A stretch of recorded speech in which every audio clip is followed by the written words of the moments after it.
Fala galera, então nós vamos começar aqui agora a falar de um outro assunto aí muito importante dos direitos fundamentais, que no caso são as características dos direitos fundamentais. Esse assunto, independentemente da banca, independentemente do cargo, ele é muito cobrado. E eu costumo falar que esse assunto ele não é importante apenas do ponto de vista pragmático da prova, objetivo da prova, onde ele vai cobrar várias e várias questões acerca do assunto. Esse tema aqui ele é importante até para você entender um pouco da dimensão do direito fundamental, né, que são as características. Ou seja, quando você tem uma noção boa acerca dessas características, você consegue acertar incontáveis outras questões inerentes a direitos fundamentais, e eu posso assegurar isso a você com total contundência. Beleza? Então, vem aqui comigo, por favor. Nós vamos começar a falar agora, então, sobre as características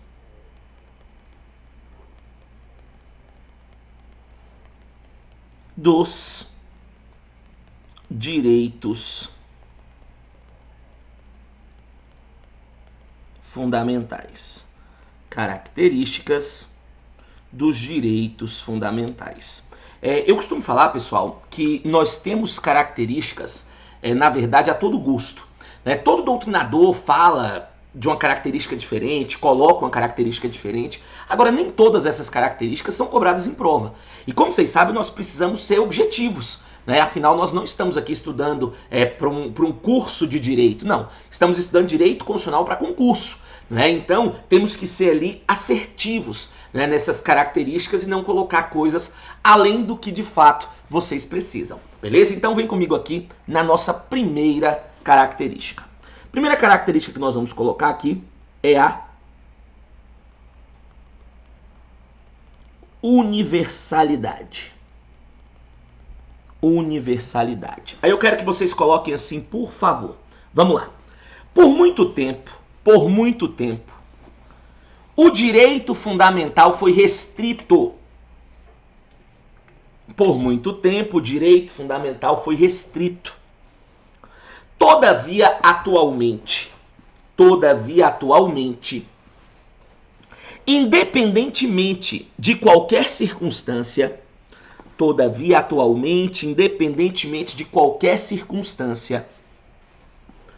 todos possuem direitos fundamentais. Independentemente de qualquer circunstância, todos possuem direitos fundamentais. Então vem cá, pessoal. Se você for pegar aí a nossa história, a história de uma forma geral, você vai perceber que por muito mais tempo o direito fundamental foi restrito.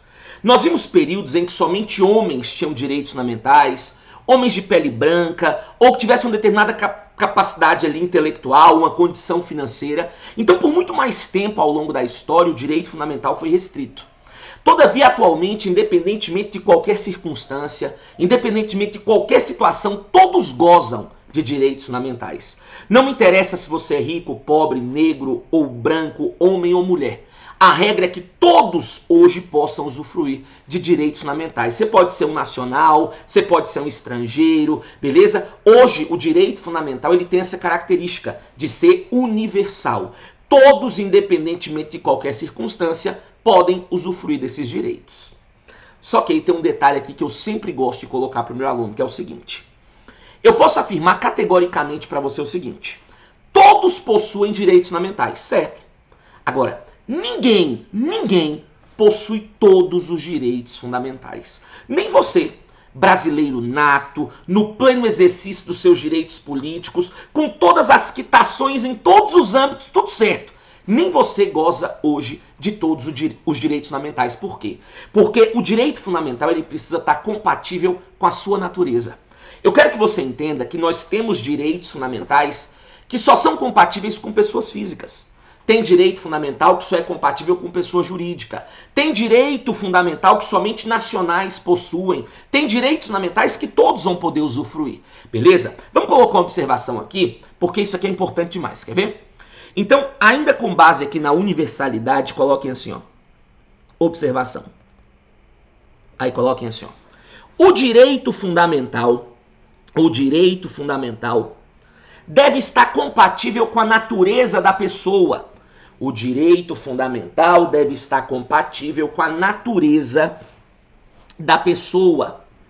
Sendo assim, podemos encontrar direitos exclusivos. Sendo assim, podemos encontrar direitos exclusivos. É isso mesmo, vem cá comigo. De vez em quando ele pergunta em prova se nós podemos encontrar direitos fundamentais exclusivos. Podemos sim, né? Você quer um exemplo? Ó, quando nós fizemos o direito de locomoção, o direito de locomoção é exclusivo para a pessoa física. Agora, o direito de desapropriar, só quem desapropria alguém é uma pessoa jurídica.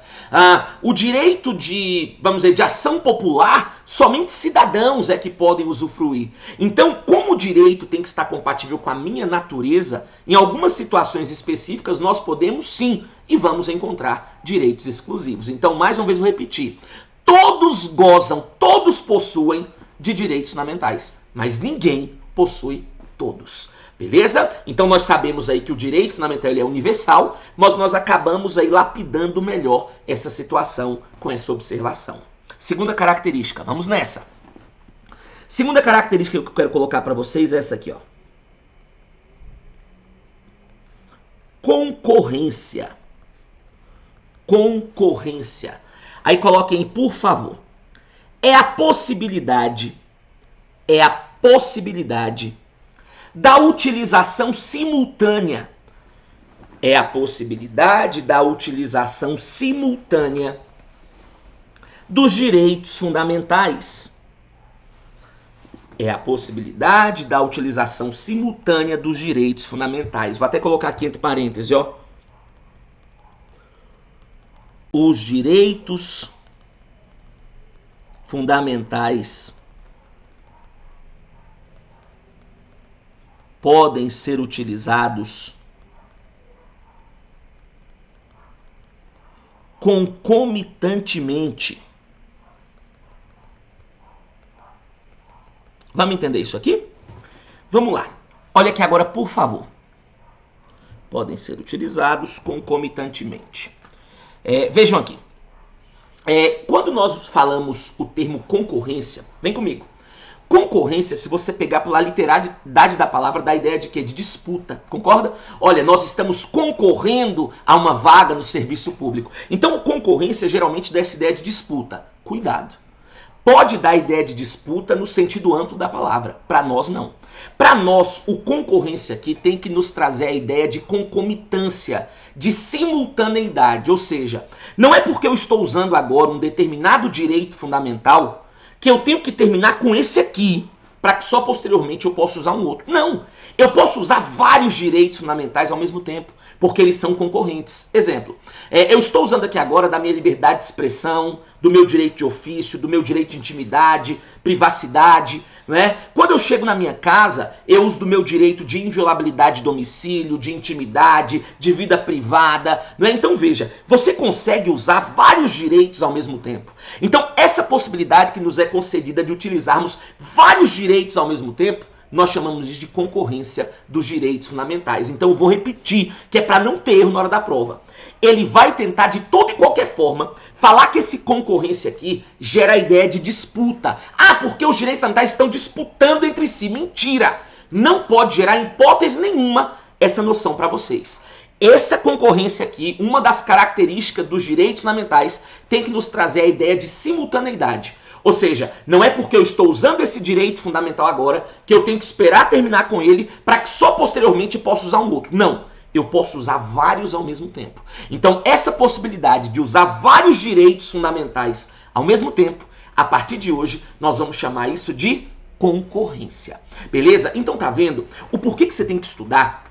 Nem sempre as coisas são tão óbvias quanto parece. Sobretudo no direito. Nem tudo que parece muitas vezes acaba sendo. E você tem que ficar muito ligado com esse tipo de situação. Beleza? Terceira característica, vamos lá. Terceira característica que eu quero tratar com vocês é essa aqui, ó. Inviolabilidade. Inviolabilidade. Aí coloquem assim, por favor. O direito fundamental não pode ser infringido. O direito fundamental não pode ser infringido pelo Estado.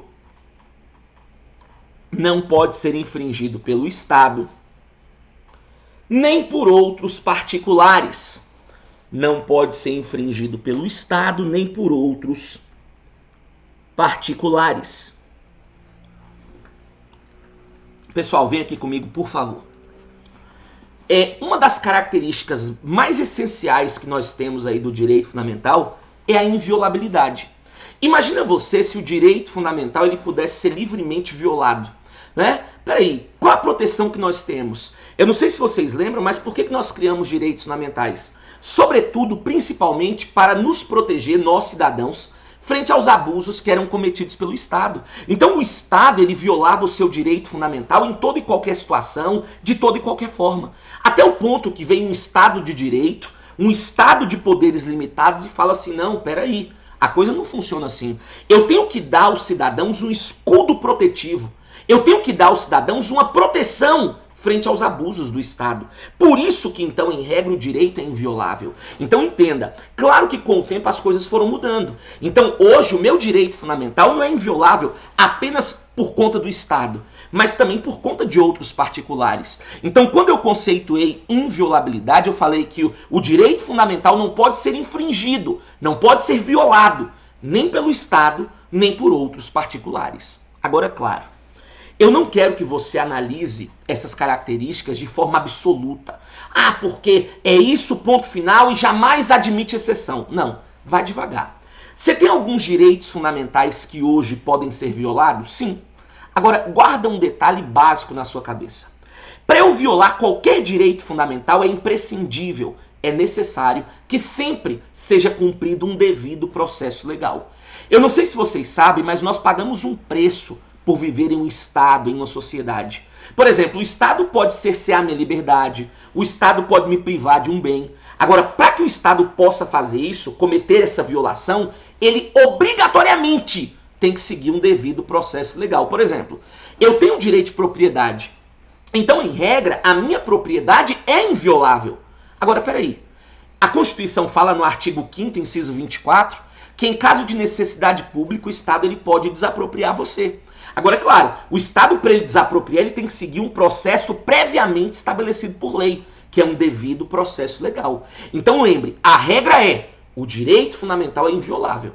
Agora, diante de alguns casos específicos, pontuais, pode ser que isso aconteça. Então, vamos colocar uma observaçãozinha para não ter problema? Vem comigo, quer ver? Coloquem assim, ó. Coloquem assim, observação. Diante de algumas situações específicas,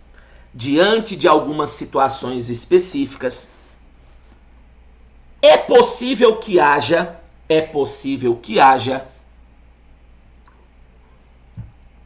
uma violação, ao direito fundamental,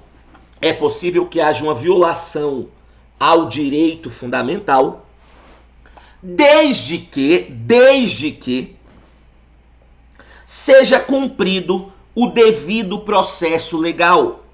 Desde que seja cumprido o devido processo legal. Beleza? Então vamos para a próxima característica, meu irmão. Vamos que vamos. Próxima característica, complementariedade. Complementariedade. O que é a complementariedade? Coloquem assim, por favor. O direito fundamental não pode ser interpretado.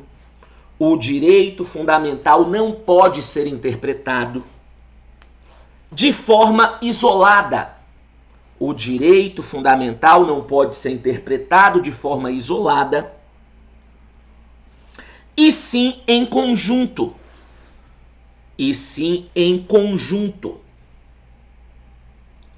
Evitando com isso uma conclusão precipitada,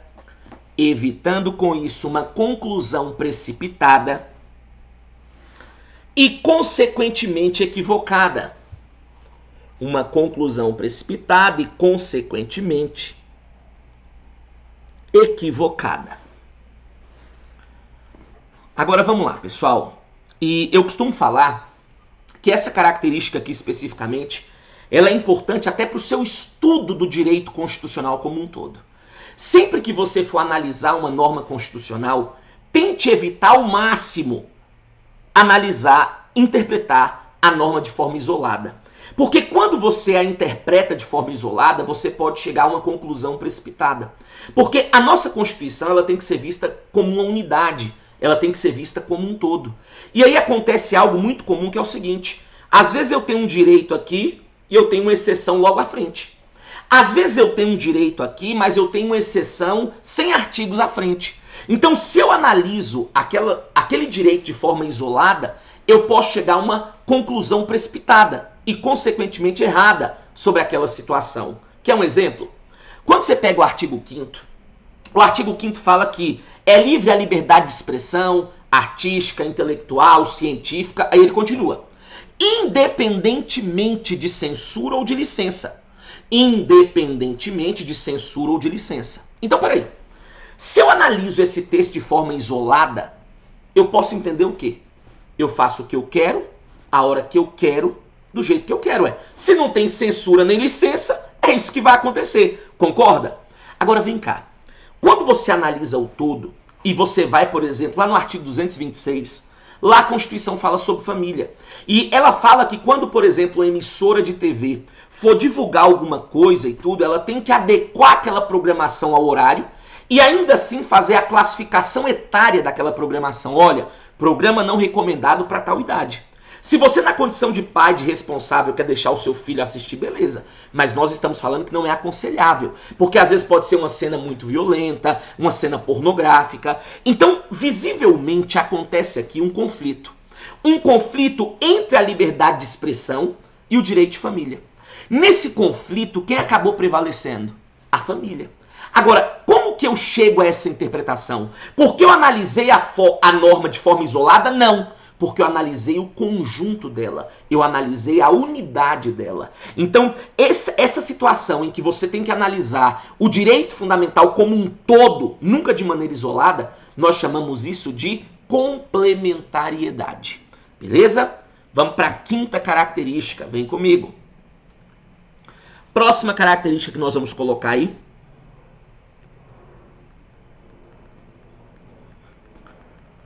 Efetividade. Efetividade. Aí coloquem assim, por favor. O Estado deve criar mecanismos. O Estado deve criar mecanismos para tornar o direito fundamental. O Estado deve criar mecanismos para tornar o direito fundamental cada vez mais efetivo. Para tornar o direito fundamental cada vez mais efetivo. Show, coronavírus, misericórdia, sai daqui, cara. Né? Então vem cá, pessoal. Olha aqui, imagina uma situação aqui com o professor. Imagina você ter um direito fundamental e não poder utilizá-lo. Do que adianta ter uma Constituição com muitos direitos, repleta de direitos, mas não conseguir utilizar? Né? Porque às vezes o direito para você utilizar, ele tem que ser regulamentado por algum tipo de lei. E às vezes eu fico esperando isso acontecer e não acontece, não acontece. Então peraí, qual é a lógica de ter direito e não poder utilizá-lo, não poder gozar desse direito? Por isso que hoje o Estado ele tem uma obrigação que é tornar o direito cada vez mais efetivo, criar mecanismos, ações, o que for, para fazer com que o seu direito torne-se exequível, para fazer com que você possa usar o direito. E para nós, essa história aqui ela é tão importante que tem até um texto no artigo 5º que fala sobre isso aqui. Eu acho ele muito importante. Quer ver? Vamos colocar uma observaçãozinha? Coloquem assim. Observação. Aí coloquem assim.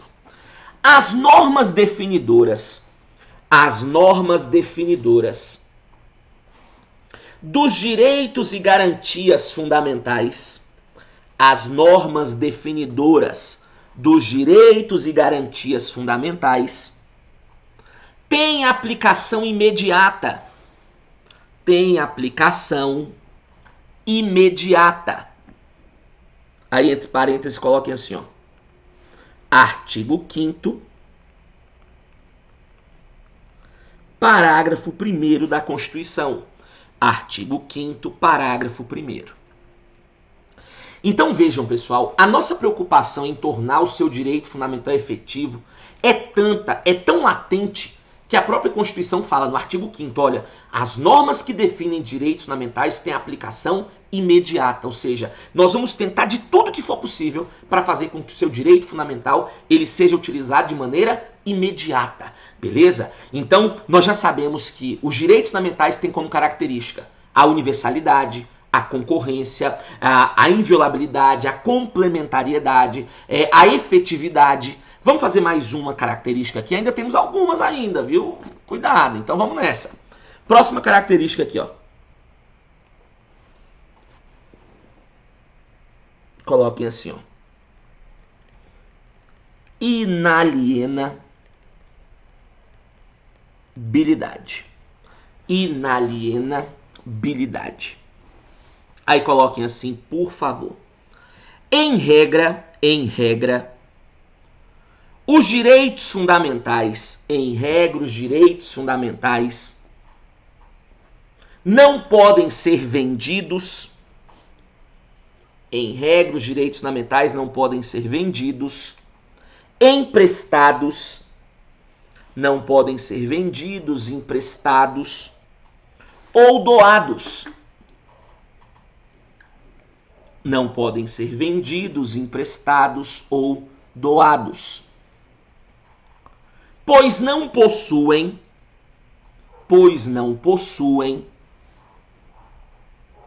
um caráter patrimonial. Pois não possuem um caráter patrimonial.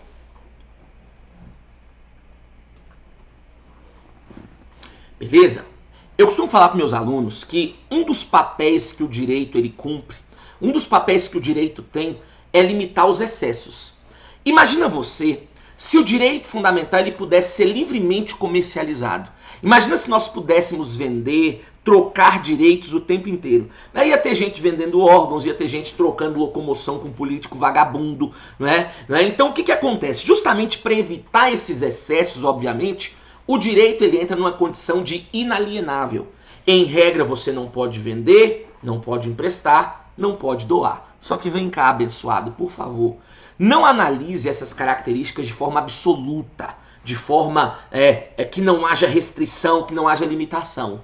Tem algumas situações que, diante de um caso específico, eu posso alienar? Tem algumas situações que, diante de um caso específico, eu posso dispor? Sim, cara. Por exemplo, eu não posso vender o meu direito de propriedade, mas a minha propriedade eu posso. A Lei 9.434, por exemplo, ela fala que diante de uma morte encefálica, você pode fazer doação de órgãos. Agora, isso não é a regra, isso é a exceção. Porque a regra é que o direito seja inalienável. Em regra, por não ter um caráter patrimonial, ele não está sujeito a negociações no mercado. Porque, em regra, ele entra na condição de um direito inalienável. Beleza até aqui? Tranquilo? Então, o que acontece? Eu não vou delongar muito esse bloco aqui não, beleza? Justamente para que vocês não fiquem muito perdidos. Então eu volto no próximo bloco com a segunda parte sobre as características dos direitos fundamentais. Espero você, até daqui a pouco. Valeu, tchau!